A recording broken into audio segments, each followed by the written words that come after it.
त्याच्यामुळे हुकुमशाही का तुमची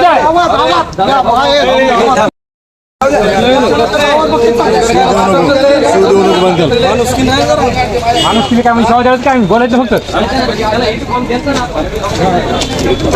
आता घरी निवडणूक लढवा ना लोकांना काय तुम्ही आणून पण त्याला काही बोलू शकता अधिकार आहे आम्हाला अधिकार नाही का बोलायचं माणूस कोणाचा अधिकार आहे त्याला घरी येतो ना गळ्या घेऊ ठीक आहे म्हणून आलाय काय मान दाबू इथं आलाय लोकशाही सगळी संपली इथं लोकशाही केली एक नाही ना 3 उमेदवार आमचे राष्ट्रवादीचे जनता ठरवून कोण द्यायचं होता हे ना काय केले आमचे 2 उमेदवार त्यांनी धावून आले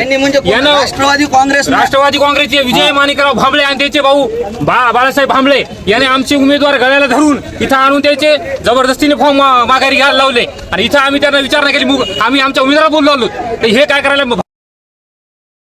अशी भाषा वापरायला ही लोकशाही का हुकुमशाही आहे अहो मतदाराला अधिकार आहे मतदार त्याच्या रूपातून तुम्हाला हे करताना निवडून देतात तुम्हाला काय अधिकार आहे दुसरे उमेदवार जे काँग्रेसचे उमेदवार आहेत त्यांना माघारी घ्यायची इथे येऊन गळ्याला धरून इथं आणायचे माघारी करायचे आम्ही त्याला बोलायलो तर आमच्यावर हुकुमशाही हे करायचं यांनी या भाजपवाल्या आणि राष्ट्रवाद्याने हुकुमशाही म्हणजे लोकशाही संपली आता हुकुमशाही हे आहे म्हणून दाखवून दिलंय बोलायचा सुद्धा अधिकार नाही मग कशामुळे आमचे उमेदवार आम्हाला अधिकार नाही का बोलायचा आम्ही उमेदवारच्या घरी गेलो नव्हतो त्याने स्वतःहून आमच्या हे फॉर्म दिलते म्हणून त्याला आम्ही बोललो आलो की एक नाही तिसरी घटना आहे एक तर भोगावचा उमेदवार ते कृष्णा देशमुख आला बोलायच्या अगोदर आम्ही त्याला बोललो उमेदवाराला हे घेऊन मदत गेला आणि उमेदवारी काढताना आम्ही तिथे बोलायलो तर आम्हाला बोलू सुद्धा नाही ते म्हणजे यायची इतकी दादागिरी आज वाढी नगरपालिकेत झोपले आमदारकीला झोपले दोनदा आम्ही विधानसभेला काम केलं 1 रुपया नाही घेता आणि हे असे उपकार फेडे आमचे काँग्रेस पक्षाला हे कट्टर विरोधक म्हणून राष्ट्रवादी आज समोर आलेली येणाऱ्या काळामध्ये आम्ही जास्तीत जास्त येणं राष्ट्रवादी कशी या तालुक्यातून आणि या विधानसभेतून कमी होईल हेच आमचं ध्येय राहील काढण्याचा आज शेवटचा दिवस आहे आज राष्ट्रवादी काँग्रेसच्या लोकांनी भोगाव आणि वझर येथील आमच्या उमेदवारांवर दाबदडप करून त्यांच्याकडून जबरदस्तीनं फॉर्म काढून घेतलेले आहेत आणि यामध्ये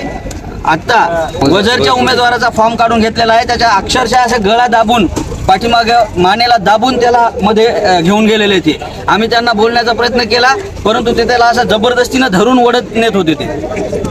आणि ही म्हणजे लोकशाहीची यांनी बालुशाही केलेली आहे फॉर्म काढला का तुम्ही फॉर्म दोघांनी काढला फॉर्म मध्ये जाऊन वझरच्या उमेदवाराचा काढला आता काढला वझरचा एक आणि भोगवचा 2 उमेदवारांनी परत घेतलं का तुम्ही एबी फॉर्म दिलं तर त्यांना हो अच्छा तुमचं त्यांच्यासोबत बोलणं झालं नव्हतं का बोलणं झालं होतं परंतु हे त्यांच्या जवळच बसलेले होते अच्छा त्याला हालचाल करण्याचं जबरदस्ती म्हणजे तुम्ही आरोप करताय की लोकशाही आहे लोकशाहीमध्ये त्यांच्या गळ्याला पकडून त्यांनी फॉर्म काढला तिथलं सीसीटीव्ही असेल तर आताच्या उमेदवाराचा तुम्ही तहसीलचा सीसीटीव्ही चेक करा त्याच्या मानेला असं धरलेला त्या उमेदवाराला त्यांनी आतमध्ये नेलंय आतमध्ये नेऊन त्या उमेदवाराला त्यांनी जबरी ते फॉर्म काढायला भाग पाडले आम्हाला त्या उमेदवाराला बोलू सुद्धा दिलं नाही जेव्हा आम्ही बोलायला गेलो तर आमच्या अंगावर 4-5 लोक धावून आलेत त्याचं बी तुम्ही सीसीटीव्ही फुटेज बघू शकता तुमच्या अक्षरशः तुमच्या समोर हे सगळं घडलेलं आहे आणि त्या उमेदवाराला आम्ही 2दा बोललो ते म्हणले मला माझ्या घरच्यांना सुद्धा त्यांनी प्रेशर केलेलं आहे तिकडं गावात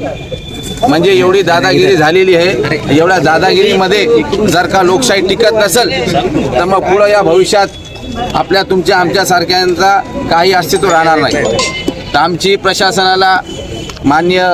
SDM साहेबाला मान्य निवडणूक निर्णायक अधिकाऱ्याला एवढीच आमची विनंती आहे की ते सीसीटीव्ही फुटेज चेक करा आणि ते आमच्या माणसाला धरून आणलेलं बघा ज्यांनी आणले त्याच्यावर कारवाई केली पाहिजे कारवाई करावी आणि आताचा जो हा फॉर्म आहे तो बळजबरीनं काढलेला असल्यामुळं त्याला पुन्हा वैध ठरवण्यात यावं